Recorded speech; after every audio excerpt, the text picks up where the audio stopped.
weird and mysterious history of the Ouija board. Of all of the ways of supposedly contacting the dead and the world beyond what we see, by far the most widely available and easy to use is the Ouija board. It has variously been called a party game or a potent window to another realm, and has been the basis for numerous movies, books, and TV shows. Is there anything to the stories of supernatural forces reaching out through them, or is this just tricks of the mind? Here we will take a look at the very odd history and mysterious legacy of one of the most bizarre board games you can buy. The infamous Ouija board is in and of itself rather innocuous, basically just a flat board upon which are written the numbers 0 to 9, the words yes, no, hello, and goodbye, and the letters of the alphabet, all flanked by various symbols and designs. Sitting upon it is a heart-shaped wooden or plastic planchette, with a small circular glass portion in its center. That's essentially it, and it seems like a rather harmless object, all things considered. 2 or more players sit around and lightly place their fingers on the planchette, which seems to move about on its own volition to answer questions directed at it by placing itself over the words or letters upon it. This simple premise has gone on to spawn all manner of weird stories, and taken its place as a fixture of the paranormal world. Depending on who you ask, the simple board is just a parlor trick of the mind, or a powerful portal through which spirits come bursting forth into our world. But how did this all begin, and how is it that the Ouija board has become so notorious? Well, the history of this little game is almost as strange as any phenomena attributed to it. The first Ouija board as it mostly appears today was marketed in the days after the Civil War in 1891, by businessmen Elijah Bond and Charles Kennard, in Baltimore, Maryland, and their company, the Kennard Novelty Company, although the patent for the board was actually filed in 1890. The actual patent process is an interesting story in and of itself. Allegedly, the patent office demanded that a demonstration be carried out in order to prove that the board worked as advertised before a patent would be granted. The test was supposedly that the patent officer had Bond and Associates sit at the board and asked them to have the board spell out his name. Unbelievably, the board did it, and this was enough to convince the officer to allow a patent on the product, labeled a toy or game, although it could very well be that somehow the clever businessman Bond had found out the officer's name through other means. Interestingly, this original patent for the board offers no explanation at all for how the thing actually worked, other than that it was the involuntary muscular motion of the hands of the players, or through some other agency, which just served to deepen its mystique. It would go on to be marketed as the wonderful talking board. At the time, it was designed mostly as a parlor game, similar to other so-called talking boards, which relied on a type of automatic writing popularized in the Song Dynasty of China way back in the 1100 AD, in which a planchette was used to spell out answers to questions.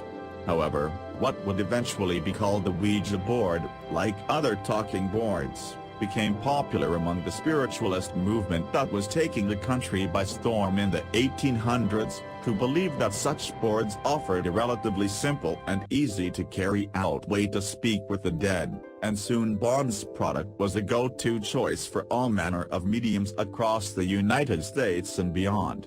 Indeed, the owners of the Kennard Novelty Company were not really spiritualists at all, but rather had created the board as mostly an effort to capitalize on this fad, and business was good. The allure of the board's mysterious history and its odd marketing, which fell somewhere between tool for mystics and family game, generated intense public interest, and they flew off the shelves, reaching out beyond spiritualists to families and the just plain curious. It was not actually called specifically the Ouija board until 1901, when William Full took over production. He claimed that the board had spelled out the name Ouija when asked what it wanted to be called. That was an ancient Egyptian word for good luck, and the name stuck. Full would go on to be given full credit for inventing the board, and it was his name that would inevitably be most associated with it. This was still an era when spiritualism was very much en vogue, and seances and trying to communicate with the dead weren't seen as particularly strange or bad, and considering the Ouija board's popularity, the market was flooded with numerous other such boards from false competitors, yet the Ouija was king of them all, partly due to its ease of use and its innovative letters, words, and planchette design. From the 1920s on in particular saw the Ouija board reach soaring heights of popularity, to the point that by the 1940s the company producing them had to build new factories to keep up with the insatiable demand. Through these years the Ouija board maintained its air of spiritualist mystery, and it was even sometimes allegedly used by law enforcement to get clues and tips for solving crimes. But there were just as many scary stories at encounters with evil spirits and even people claiming to have been told to kill by the boards. The Ouija board gathered about itself a sense of paranormal intrigue and even danger. Bizarrely, in a bit of spooky history it is even said that Folt's eventual death by falling in 1927 was heralded by a Ouija board. When he went about the construction of a building the board specifically told him not to build. Whatever the case may be, and despite the airy tales, the Ouija board maintained its insane popularity right on through the 20s, 30s, and 40s, with the game eventually being sold to the company Parker Brothers in 1967, where it continued to do booming business. Even with all of the stories of strange paranormal phenomena surrounding it, the Ouija board would not be considered particularly evil or satanic until the release of the horror film The Exorcist in 1973 and its tale of demon possession, in which the Ouija board makes a prominent appearance. As a result of the movie, the game went from curiosity to the work of the devil practically overnight, and various Christian groups began decrying it as a tool of Satan and portal of evil. At the same time they became a fixture of horror films, and before long the Ouija board's reputation had changed from party game and gimmick to one of insidious spiritual and demonic malevolence.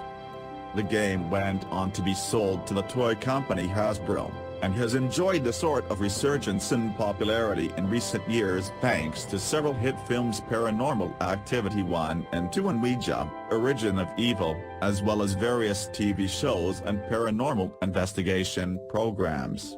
To this day there are plenty of people who claim that these boards do indeed have the power to channel spirits or even demons through them and are not to be taken lightly, and this will probably leave you wondering any of this is true and how exactly Ouija boards work. That really depends a lot on who you ask. The official scientific explanation is that the boards work through a subconscious process known as the ideomotor effect.